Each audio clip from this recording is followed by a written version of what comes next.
Ölkəmizin ərazi bütövlüyü uğrunda gedən döyüşlərdə canlarından, qanlarından keçmiş şəhidlərimizə dərin ehtiramın ifadəsi olaraq 27 sentyabr Anım günü ölkəmizin hər yerində olduğu kimi Yardımlı rayonunda da qeyd edilib.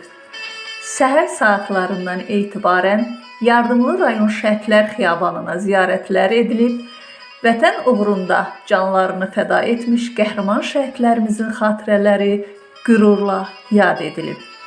Mərasimdə Yardımlı rayon İcra Hakimiyyətinin başçısı Ayaz Əskərov, rayon polis idarəsinin rəisi Rauf Babaşov, hüquq mühafizə orqanları, şəhid ailələri, vətən müharibəsi iştirakçıları, qazilər, rayonun fəal gəncləri, məktəblilər və ictimaiyyət nümayəndələri də iştirak ediblər.